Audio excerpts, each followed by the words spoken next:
નમસ્કાર, આર ગુજરાત ન્યૂઝમાં આપનું સ્વાગત છે। ભગવાન જગન્નાથની 147મી રથયાત્રા અમદાવાદમાંથી નીકળી રહી છે।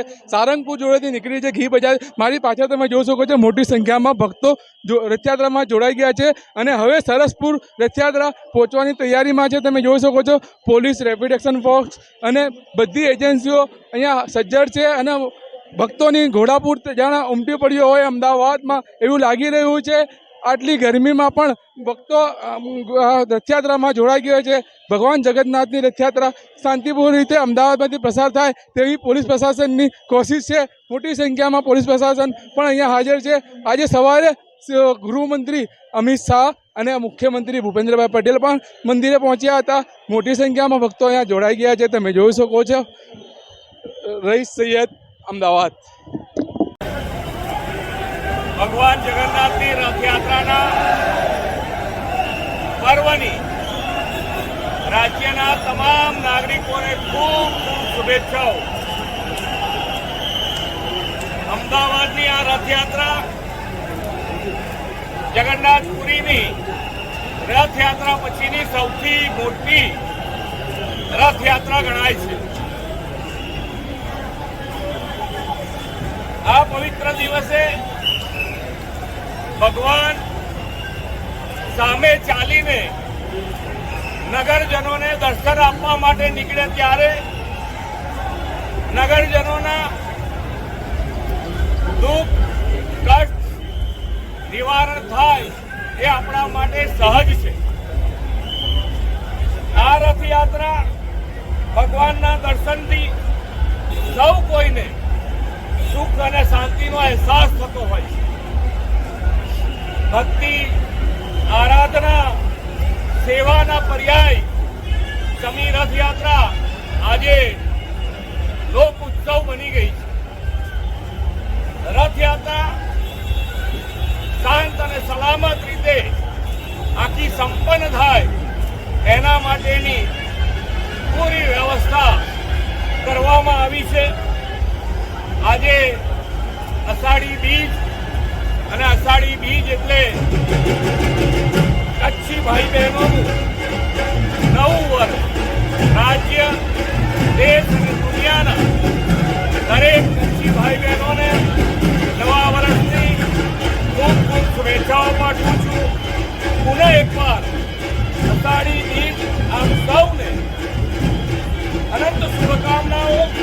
આ પવિત્ર પર્વ ગુજરાત તથા સમગ્ર દેશ માટે સુખ, શાંતિ અને સમૃદ્ધિ લાવનાર બને એ જ ભગવાનના ચરણોમાં પ્રાર્થના। જય જગન્નાથ।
दूसरे सबसे बड़ा